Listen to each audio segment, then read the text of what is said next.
Bienvenue sur votre chaîne Savoir-faire digital. Avec la vidéo 21, nous avions introduit les méthodes sur les listes. Avec cette vidéo, nous verrons comment trier une liste. Voilà, maintenant nous allons nous focaliser sur les méthodes de tri. Par exemple, comment on peut trier en fait les éléments d'une liste dans l'ordre croissant ou bien dans l'ordre décroissant ou bien avec une fonction personnalisée. Nous allons d'abord commencer avec l'ordre par défaut, qui est l'ordre croissant. Et pour ce faire, ici, j'ai défini par exemple une variable qui s'appelle compte. Vous allez voir pourquoi nous définissons cette variable-là. On a aussi une variable qui s'appelle origine, qui est égale à 0. Et nous avons une variable qui s'appelle end ou bien fin, qui est égale à 100. Pourquoi on fait ceci? Parce que nous voulons en fait générer 5 entiers de façon aléatoire et nous voulons que ces nombres entiers-là soient dans l'intervalle fermé 0-100. Je pense que c'est clair. Nous voulons créer 5 entiers qui sont dans l'intervalle fermé 0-100. Mais bien sûr, nous voulons que ces nombres-là soient des nombres aléatoires. Donc, voilà l'expression qui nous permet de créer cette liste-là. Bon, la liste s'appelle myNumbers. Et vous voyez très bien que ici, qu'est-ce que j'ai? J'ai en fait une fonction qui s'appelle roundInt, qui prend en fait deux paramètres, origine et fin. Origine, nous l'avons défini comme étant 0. End ou bien fin, nous l'avons défini comme étant 100. Donc, vous voyez très bien qu'en fait, cette expression-là, qui est là, crée un nombre aléatoire qui est entre l'origine et la fin. L'origine étant égale à 100, plutôt 0, et la fin étant égale à 100. OK? Maintenant, combien de fois on va générer ce nombre-là? Vous voyez très bien ici qu'on a ce qu'on appelle a list comprehension. Nous l'avons déjà vu. D'ailleurs, c'est la raison pour laquelle je l'utilise ici, pour vous montrer une autre façon d'utiliser la notion de list comprehension. Dans ce cas de figure-là, vous voyez très bien que la variable en fait que j'ai utilisée, c'est juste underscore. OK? Bon, en général, vous utilisez underscore comme votre variable si vous n'utilisez pas la valeur de la variable. Antérieurement, nous avons aussi vu que si vous êtes sur la ligne de commande, ce underscore-là a une signification particulière. Il s'agit en fait de la valeur de la dernière expression. Mais vous pouvez aussi l'utiliser dans les notions de list comprehension ou bien dans les loops, juste pour compter ou bien pour contenir une variable qui n'est pas très importante dans la suite de votre logique. Vous voyez très bien ici qu'en fait, la variable underscore, dans mon cas, je ne l'utilise pas dans mon expression qui est là. Donc, ce n'est pas la peine de l'appeler X ou Y ou n'importe quoi. OK? Ce qui est important, c'est quoi? C'est combien de fois je vais générer un nombre aléatoire entre 0 et 100. Et ce nombre-là est défini par le range qui est là, mais compte étant égal à 5, donc on va générer ici 5 entiers aléatoires qui sont compris entre l'origine et la fin, donc entre 0 et 100. Je pense que c'est clair. Une fois que nous avons cela, on affiche ces nombres-là pour voir le résultat. Donc, vous voyez le résultat. On a 100, après on a 93, après on a 13, après on a 26, après on a 81. Donc, normalement, si vous comptez, vous allez voir qu'ici, on a combien de nombres? Normalement, 5. Et vous pouvez compter, je pense que c'est 5. Autre chose, vous allez vous rendre compte qu'en fait, tous les nombres sont entre 0 et 100. OK? Et c'est le nombre aléatoire. Vous voyez qu'en fait, il n'y a pas un ordre particulier. Voilà. Maintenant, une fois que ces nombres-là sont définis, on veut maintenant trier ces nombres-là dans le sens croissant par défaut. Et pour cela, la méthode qu'il faut, c'est sort, en anglais qui veut dire trier. Mais pour trier, vous pouvez trier suivant plusieurs ordres.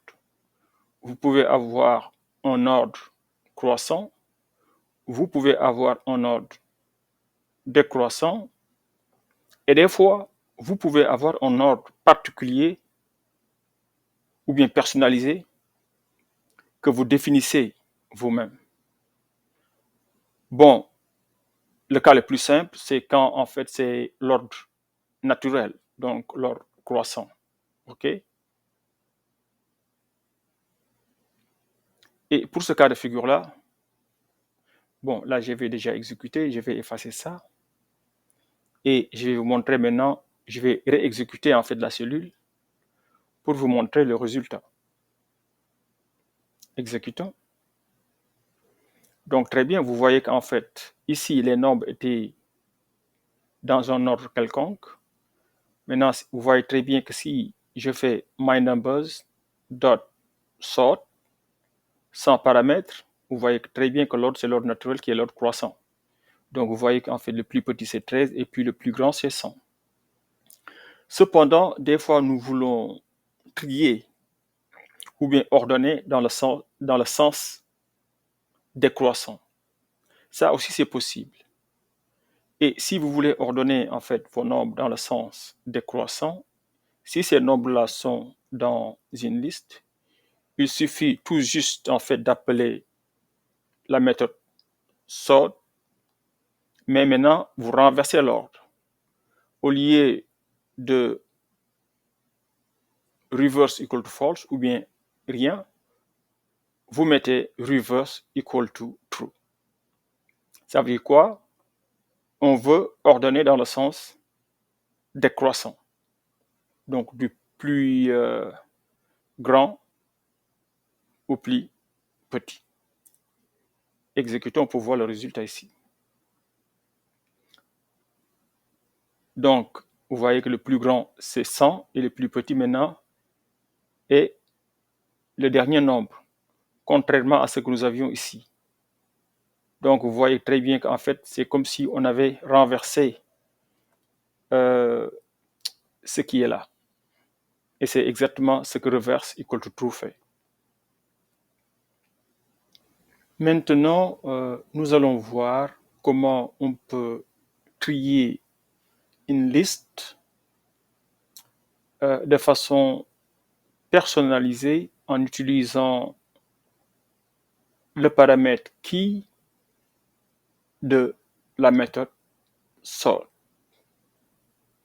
Et nous allons aussi introduire une notion importante dans la programmation Python, qui est la notion de lambda function.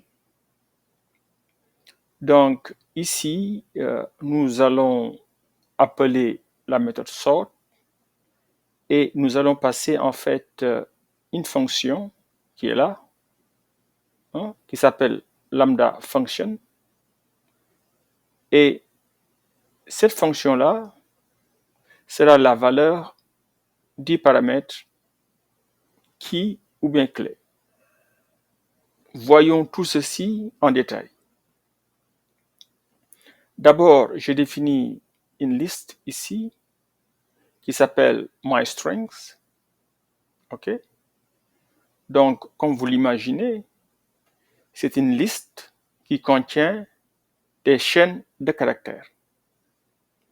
Et pour créer les éléments, c'est-à-dire les chaînes de caractères qui sont dans la liste myString, j'utilise encore la notion de list comprehension ici.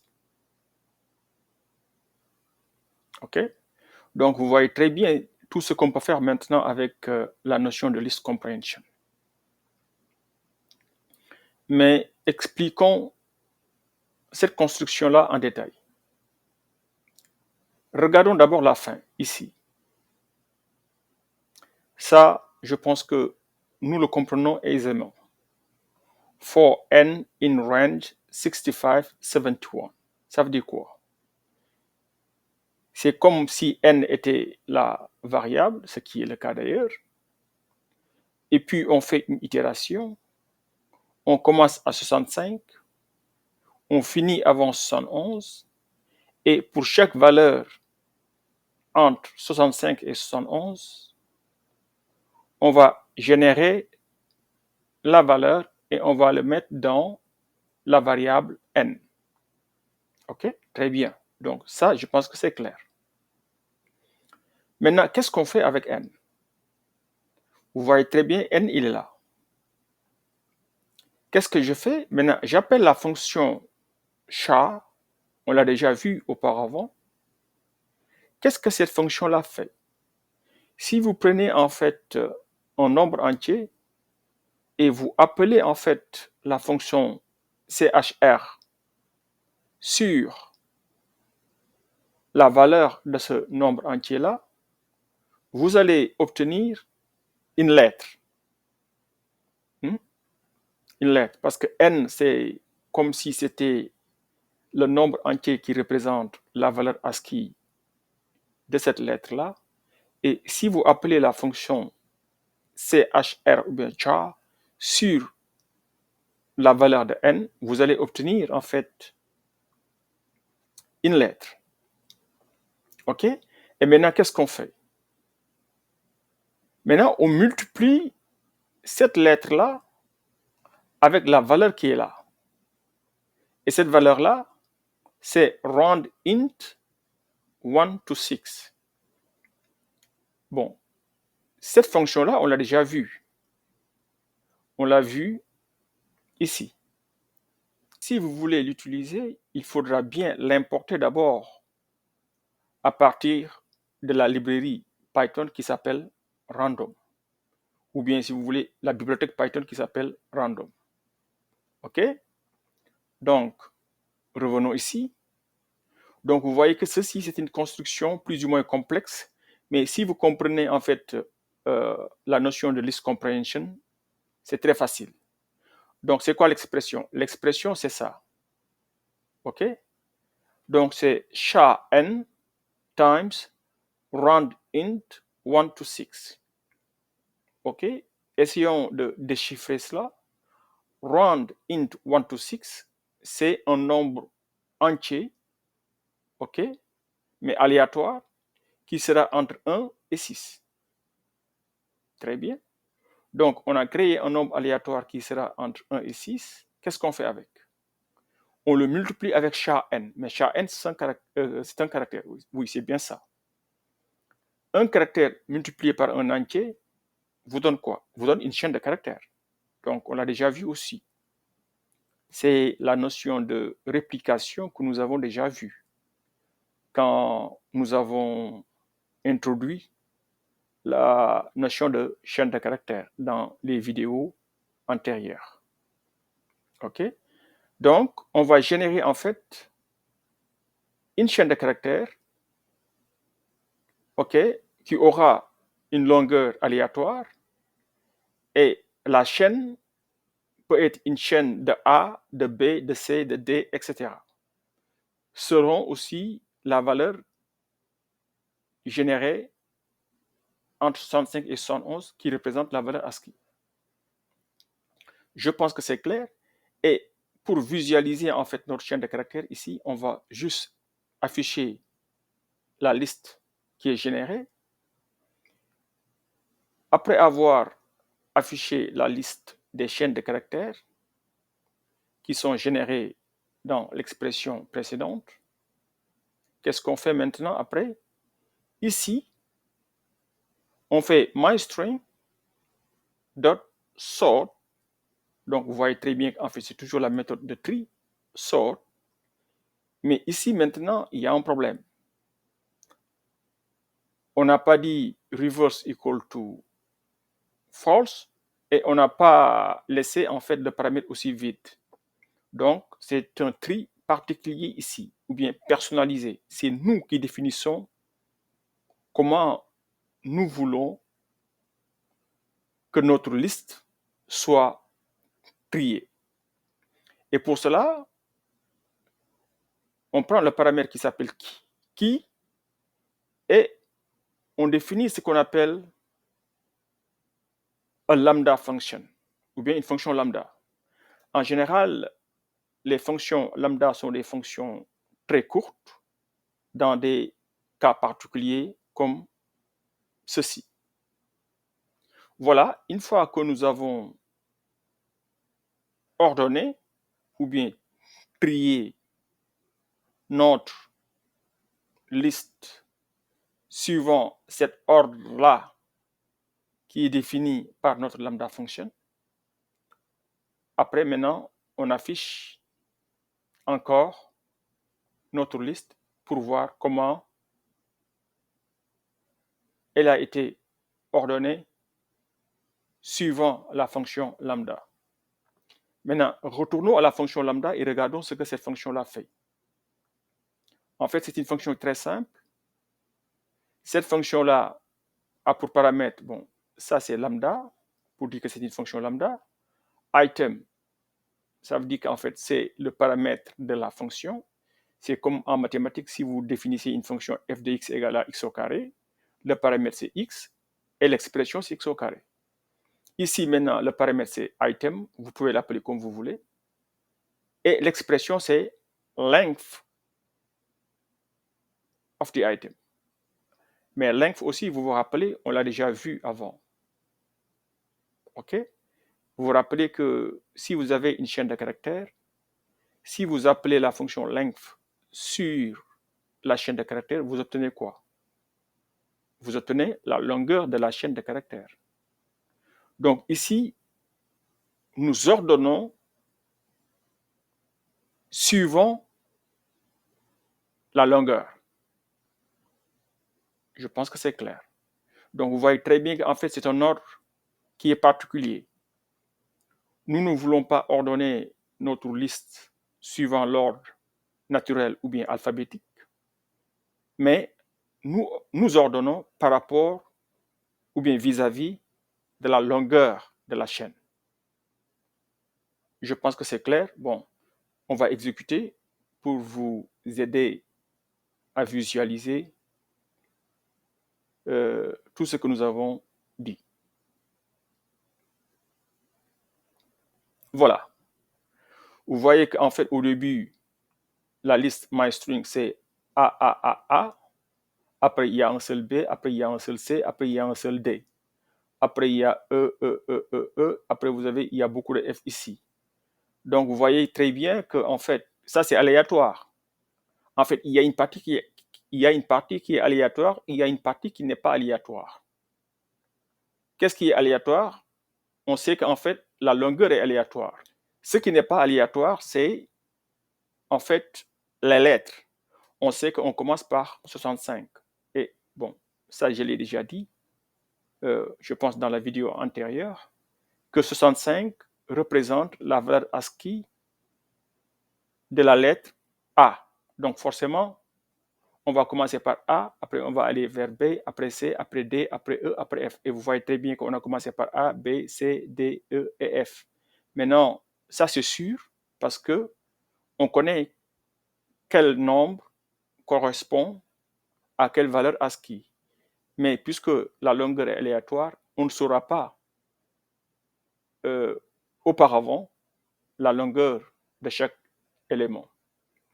Et après, une fois qu'on fait ça, qu'est-ce qu'on fait? Maintenant, la fonction lambda définie ici nous permet d'ordonner suivant, comment je vais dire, suivant la longueur, exactement. Et vous voyez très bien qu'une fois que la liste est ordonnée, vous voyez très bien qu'en fait, les chaînes de plus petite taille seront au début. D'abord, il y a B, c'est normal, parce que c'est un seul caractère. Après, il y a C, c'est normal, c'est un seul caractère. Après, il y a D, c'est normal, c'est un seul caractère. Et très bien, après, vous voyez que c'est le A qui vient, mais bon, la longueur de A ici, c'est 3 caractères. Après le E et après le F. Donc, vous voyez.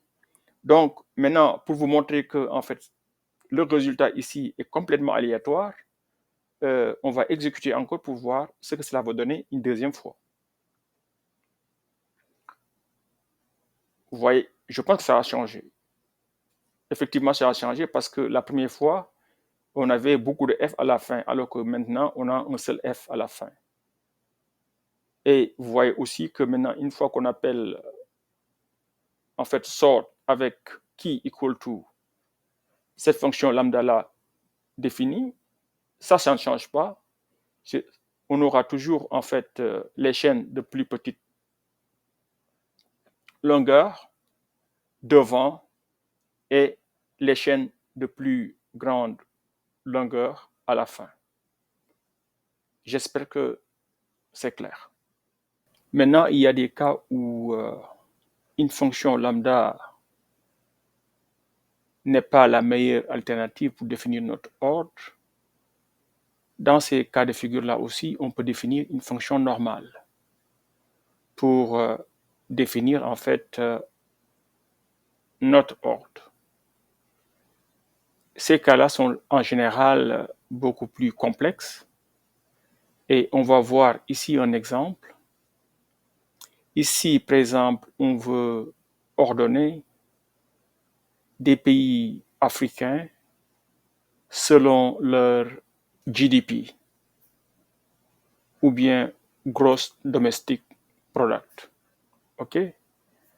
Par exemple, là, on va définir un pays comme l'Algérie qui a un GDP qui est égal à 195 milliards de dollars, l'Égypte qui a un GDP qui est égal à 475 milliards de dollars, le Maroc qui a un GDP de 138 milliards de dollars, le Nigeria qui a un GDP de 477 milliards de dollars, et puis l'Afrique du Sud au South Africa qui a un GDP de 406 milliards de dollars.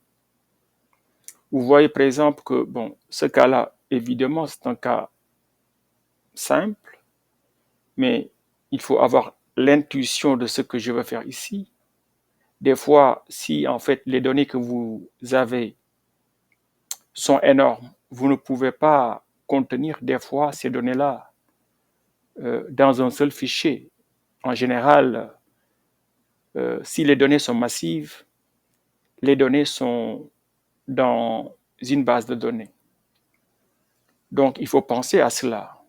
Mais en fait, la logique est toujours la même. OK? Donc, revenons à notre problème.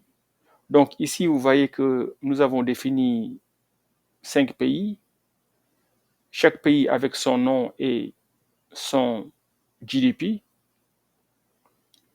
Après, on définit une liste qui s'appelle countries comme pays et on met chaque pays dans la liste. Maintenant, on veut que la liste soit ordonnée selon le GDP. OK? Et dans ce cas de figure-là, tout ce que vous avez à faire, c'est de définir une fonction qui vous permet de retourner le GDP. Et cette fonction-là est une fonction très simple. Voilà par exemple comment j'ai défini la fonction ici. Donc def pour dire que c'est une fonction, getGDP pour dire donnez-moi le GDP, le paramètre on le connaît, on suppose qu'en fait le pays country est donné, et la valeur de retour c'est quoi? C'est country GDP. Ce qui veut dire quoi? Ça veut dire que vous retournez le GDP du pays. OK? Donc ici, vous voyez très bien que chaque pays est un dictionnaire. Par exemple, si vous prenez un pays comme l'Algérie, par exemple, si vous voulez retourner le GDP, vous passez en fait la clé GDP. C'est la clé qui correspond au GDP. Voilà comment on définit notre fonction de tri. Et une fois que vous avez ça, qu'est-ce que vous faites? Le reste, on le sait déjà. On prend la liste countries, point, ou bien dot sort, c'est la fonction de tri. Maintenant, et vous dites comment vous voulez trier la liste.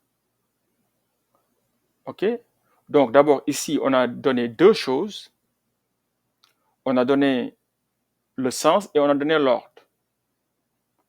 Donc, commençons d'abord par la clé, ou bien the key. La clé est définie par la fonction getGDP définie ici. Donc, cela veut dire quoi? Ceci veut dire qu'il faut trier selon le GDP. Maintenant, dans quel sens? Le sens croissant ou bien le sens décroissant? Ça, c'est reverse qui nous dit cela. Le paramètre reverse equal to true. C'est-à-dire qu'il faut renverser l'ordre des GDP. C'est-à-dire, il faut commencer par le pays avec la plus grande économie et finir avec le pays qui a le plus petit GDP, bien sûr, dans la liste. Je pense que c'est clair. Bon, exécutons pour visualiser tout ce que nous venons de dire.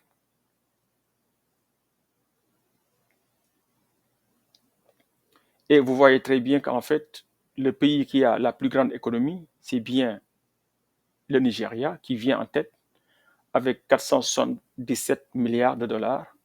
Après, il y a l'Égypte qui vient en deuxième position avec 475 milliards de dollars. Il y a l'Afrique du Sud qui vient en troisième position avec 406 milliards de dollars. L'Algérie en quatrième position avec 195 milliards de dollars. Et puis, il y a le Maroc qui ferme en fait le top 5 avec 138 milliards de dollars. Maintenant, avant de finir avec la notion de tri, on va introduire des notions utiles. Ici, on va commencer avec la notion de data visualization. Des fois, c'est bien d'écrire des programmes, OK, et puis de manipuler des données, mais des fois, en fin de compte, on prend ces données-là et puis on les visualise pour créer des rapports. Donc, cette démonstration-là va vous donner une idée de comment faire ces genres de choses-là avec Python. Donc, ici, qu'est-ce qu'on fait en premier? On fait ce qu'on appelle une importation ou bien import. Il y a une bibliothèque Python qui s'appelle PyPlot qui nous permet en fait de faire de la visualisation, tracer des courbes, faire des histogrammes, des diagrammes en barre, etc., etc. Ça fait beaucoup de choses et nous allons voir la puissance de cette bibliothèque-là dans les vidéos à venir. Donc, on ne fait que l'introduire pour l'instant. cette expression-là, c'est pour l'import. Import matplotlib.pyplot as plt. OK? Vous faites ça et après, il faut définir maintenant comment nous voulons représenter en fait nos données. Donc ici encore, on fait list comprehension. Pour chaque élément dans la liste des pays, qu'est-ce qu'il faut faire? Il faut prendre le nom du pays et puis le mettre dans la liste. Et cette liste-là, c'est là la variable x. Après, on fait une deuxième expression, toujours list comprehension. Pour chaque élément dans la liste des pays, il faut prendre le GDP correspondant et tu le mets dans la variable y. Et tu dis à Python de créer ici un diagramme en barre horizontal. Donc, c'est plt.bar h. H pour horizontal. Après, tu passes la valeur de x et tu passes la valeur de y. Donc, ici, faites attention. Donc, x, c'est quoi? C'est la liste des pays. Et y, c'est quoi? C'est la liste des GDP ou bien la valeur des économies en milliards de dollars. Une fois que vous avez créé maintenant votre diagramme, il faut aussi créer, bon, si vous voulez bien sûr, mais je pense que c'est bien de le faire, la légende et puis le titre du diagramme. Donc, vous pouvez faire par exemple plt.y label country pour dire qu'en fait, que la variable y, c'est le pays. Mais ici, je pense que c'est redondant et ça ne sert à rien parce que déjà, on a le nom de chaque pays créé avec X ici. Et vous allez voir pourquoi je dis que ceci est redondant, c'est pourquoi je l'ai mis en commentaire. Mais il y a des cas où vous aurez besoin de cela. Maintenant, après cela, qu'est-ce qu'on fait? Je pense qu'il est intéressant dans ce cas de figure-là de définir en fait la légende pour l'axe des X. L'axe des X va représenter en fait le GDP en milliards de dollars. OK? Et après, évidemment, il est intéressant ou bien utile d'avoir un titre en haut de votre diagramme. Et ici, on fait Top 5 African Economies.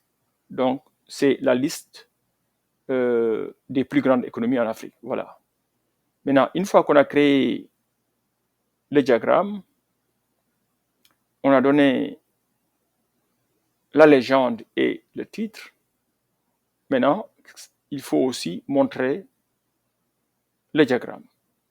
Et ça, c'est plot.show. OK? Maintenant, on va exécuter pour voir ce que tout ceci fait. Et vous voyez que là, vous avez votre diagramme en barre. Donc, vous voyez qu'en fait, Maroc, c'est le dernier pays, que le Maroc est le dernier pays dans le top 5. Après, il y a l'Algérie. Après, il y a l'Afrique du Sud qui vient en troisième position, l'Égypte en deuxième position et le Nigeria en première position. Là, on a le titre en haut. Et là, vous voyez qu'en fait, sur l'axe des X, on a la légende pour l'axe des X. Hein? Donc, c'est GDP in billion of dollars. Et ce que je vous disais ici, vous voyez très bien qu'en fait, sur l'axe des Y, je n'ai pas donné de légende pour dire que en fait, ça représente le pays. Parce que pour moi, je pense que c'est évident. Si vous voyez en fait déjà rien que le titre, Top 5 African Economies, et que vous voyez en fait ça, évidemment, ce sera le nom des pays. Donc, ajouter une légende ici sur l'axe des Y pour dire que c'est le pays est une redondance qui ne sert à rien. Donc, quand vous faites de la data visualization, vous allez apprendre toutes ces choses-là intéressantes. Il faut donner l'essentiel. Ça dit qu'en fait, ce qui apporte une information supplémentaire ou bien utile. Cette vidéo nous a permis de voir comment trier une liste de manière ascendante, descendante ou personnalisée. Prochainement, nous allons revenir sur les opérateurs de façon plus détaillée. Voilà, ceci marque la fin de cette vidéo et nous remercions profondément Dr. Job pour la préparation initiale du document de travail. Soutenez la chaîne, abonnez-vous, likez et partagez les vidéos. Merci et à la prochaine.